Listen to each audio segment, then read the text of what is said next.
What's up, everyone? This is Trader Dale. In this video, I have for you my Hilda, the Icy Crown Commander deck profile. Here's my little, whatchamacallit, proxy or whatever, alt art thing that I made of Elsa. I just made Queen of Arendelle. And obviously, here's the real card, the commander of the deck, Hilda of the Icy Crown. Human Warlock, whenever you tap an opponent's creature, an opponent control, or tap the creature an opponent controls, you pay 1, and when you do, you can create a 4/4 white and blue elemental creature token, put a +1/+1 counter on each creature you control, which is really cool, or scry 2, then draw a card. And my advice is in the early game, unless you get like a cool draw engine, just keep scrying and draw cards just to gain your advantages and set up for later. I mean, it's a Zorius and it's like ice, so slow it down, cool off. You don't have to become a threat way too early. Uh, that's just how I play the deck. Eventually, I think you can become the threat, but yeah, just you don't need to. Just be chill. Just be chill for a while. So yeah, we're gonna start off with the tap stuff, the tap synergies first. So yeah, we got Bluster Squall, which is a blowout card in itself. It's 1, and then you can tap a target creature you don't control, but it has overload for 4, which is really good. That you can do it to each creature you don't control. So we get that one. Rush of Ice, tap target creature, doesn't untap. So it gets like the stun counter effect before stun counters, or you can like awaken a land. We got Gridlock and Icy Blast, both basically doing the same thing, blue, X and blue, and you tap X target creatures. This is creature and this is non-land permanent, so you can even hit like artifacts, but or enchantments for no reason, but you don't have to. And then yeah, if you control a creature with power 4 or greater, then those creatures don't untap, so this one's a little bit better. At least during their next upkeep. Freeze in Place, Bitter Chill, Hilda, Crown of Winter, Retreat to Korhelm, Frost Breath, which is cool because it's instant and it taps up to 2. Anything with Succumb to the Cold. This one is tap 1 or 2 target creatures, also like instant speed. Icebind Pillar, you just need these, and then need Snow Mana. So we play Snowlands in here. Solitary Sanctuary, really good. Also helps with the +1/+1 counter synergy stuff. Yeah. Scepter of Dominance also helps tap just reoccurring tapping effects. Cone of Cold, so we can roll some dice. Opposition, really good. Just tap an untapped creature you control to tap target artifact, especially like when you start like making tokens late in the late game. So when you bring down a token, you can tap it, tap down something else, pay 1, make another token, and just keep that ball rolling. Sleep, just to tap everything someone controls, and Bond of Disciple, tap all creatures your opponents control, and then your creatures gain lifelink. So this one has kind of been one of the other blowout cards other than Bluster Squall, right?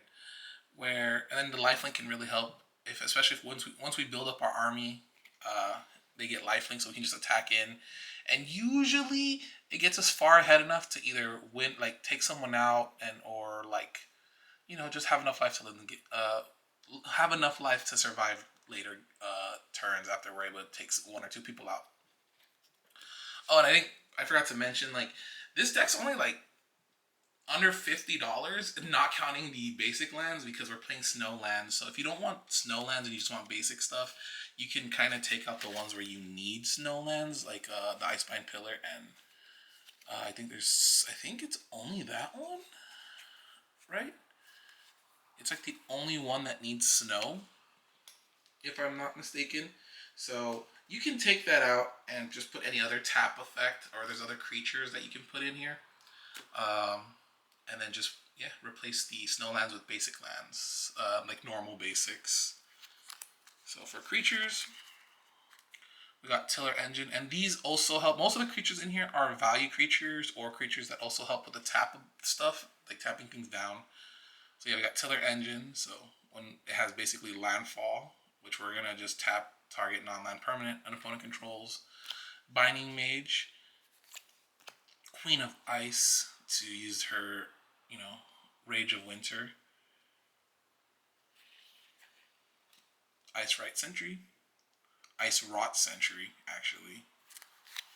Asban Falconer. This one is for the +1/+1 counter synergies. Once we get a bunch of like dudes out, uh, and they got +1/+1 counters on them, then they're all gonna get flying. Everyone's gonna get flying, so that's cool. Court Street Denizen. Another thing to get the ball rolling. Like if you have this out and then you make a token, these are blue and white. So obviously a white creature entered the battlefield, and then you're gonna tap something else down, and then you're gonna pay one, and then make another one, and then yeah, just keep it going. For as many creatures and mana for as many creatures your opponents control and mana you have, like you know, sky's the limit right there. Hammers of Moradin, really good when it has Myriad, and whenever it attacks, for each opponent, tap one target creature that it controls. So it attacks, and then for each opponent, you get to tap down something, and then these come out. So usually you attack the person that you've already tapped down with the main one, and then the other two you attack like willy-nilly. Like you don't really care if they block and die, because they're just going to be copies anyways. You already got the effect off. You just need to make sure this stays alive. Minister of Impediments, another thing to just tap down a creature. Dream Shackle Geist. At the beginning of combat during your turn, choose one. We're going to obviously tap target creature. Tempest Collar. It's another blowout to one opponent where we can just tap down everything they control, or all the creatures.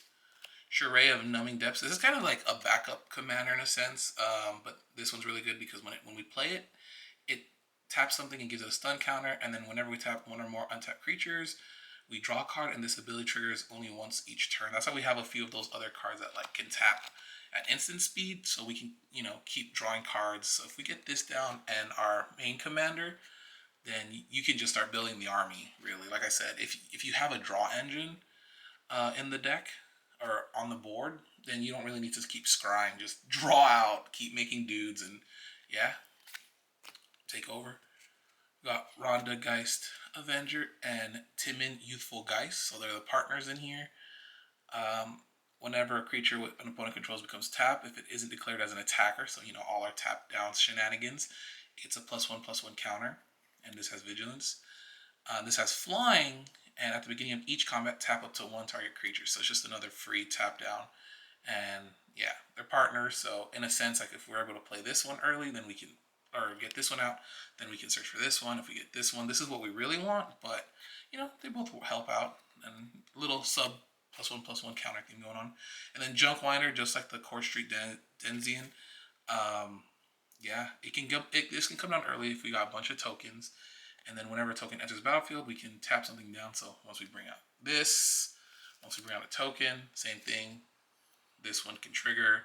We tap something else down. We pay one with Hylda, make another token, stuff like that.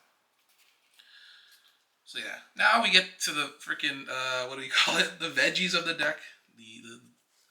Where we just have the stuff that we need. These are the ramp cards. I mean, come on, we're just going to get right through it. Soul Ring, Wayfarer's Bauble, Arcane Signet, Azorius Signet, Talisman of Progress, Sky Diamond, Mind Stone, Thought Vessel, Commander Sphere, and Midnight Clock.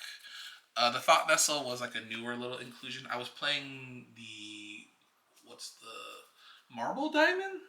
The white mana one that enters tap that I've noticed there's times where I have too many cards in hand, so I was like, you know what, we just add Thought Vessel in here. And we use more blue mana anyways, so it was alright taken out. And then some extra draw spells, just to help out. We got Opt, Preordain, Serum Visions, cancels Deliberation. Cool, because obviously our commander does Scry. It has that mode, so we'll be drawing more. Plunge into Winter. This is still just a tap synergy, but the Scry one and draw card kind of is like almost like you see two cards almost. If you like the card, you can keep it. If you don't, it's kind of like getting rid of a card. So scrying helps out. So I consider this like part of the draw or like cantrip area. Gain 2 life, draw 2 cards, and then discard 2 cards. Again, like more like cantrippy in a sense, and then the flashback. But it just helps us. We played 34 lands in this deck, I believe. And for me, it's just like I want to make sure I get to 6 or 7, even 8 lands. I want to get there eventually, so then that way I'm tapping down and drawing cards or doing what I need to do, like tapping down things and then creating tokens and giving them +1/+1 counters. So more of these are like cantrips just to smooth out my hand more so. Ever watching Threshold, this is if whenever an opponent attacks us or Planeswalker we control, draw a card. So this is just the budget version for me of like Rhystic Study. So whenever we get attacked, we'll just draw a card. Variety Circle, we can tap something down. That's an expensive thing, 4 and a blue, but I mean we got so much tap down stuff we don't ever really have to use that one. Whenever opponent creatures becomes tapped, as long as it's attacking, we draw a card. Again, good way to draw cards. Then we got Theft of Dreams and borrowing 100,000 arrows, which is for each tap creature opponent controls. We draw cards, so good stuff. A little bit of removal. I almost want to take out the removal in this deck, but sometimes we do need the interaction. So we got Swords of Plowshare, Break the Spell, Reality Shift, Negate, Swift Response, Disenchant, Counterspell, Expel, Ice Out, Day of Judgment, Time Wipe, and yeah, that's it. Those are the not a lot. I actually started putting more of these in. So I had a few more like just little like removals for tap creatures and stuff like that, but I decided to take those out and add in a few saving cards. So we got Flawless Maneuver, Root-Born Defenses, and Unbreakable Formation. So yeah, like I said, these it's funny, they're all 3 mana, and these are like budget versions of like in my case like Teferi's Protection. Just because once we get a board of going of like these guys and everything, and we have our commander out, we just want to protect them. The Populate is also really cool to make an extra token.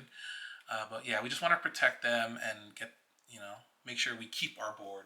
So that's why I like less board wipes in this deck, but sometimes you just definitely got to keep it. And quickly, just for the lands, obviously Command Tower, Glacial Flood Plain, Glacial Fortress, Sajiri Refuge, and Sea Chrome Coast. I like to think these are ice, so those are the more icy themed stuff. Normal stuff like Port Town, Idyllic Beachfront, Sky Cloud Expanse, Azorius Chancery, Temple of Alignment, Prairie Stream, and then yeah, like I said, you can switch out like one card in this deck, and then these lands if you want to make it cheaper. I think we have 11. 1, 2, 3, 4, 5, 6, 7, 8, 9, 10, 11 snow-covered islands, and then I think 11 snow-covered plains. 1, 2, 3, 4, 5, 6, 7, 8, 9, 10, 11. Yeah, and one detection tower just so then we can make sure that our opponent's creatures don't have hexproof, so we can ensure to tap them all down. So yeah, that's the deck. That's what it do. Hopefully you guys enjoyed. Very simple budget deck, and it can be very, very dangerous. So yeah, you know what? This looks like a sad face. Happy face. Happy. All right. Thanks for watching. Peace.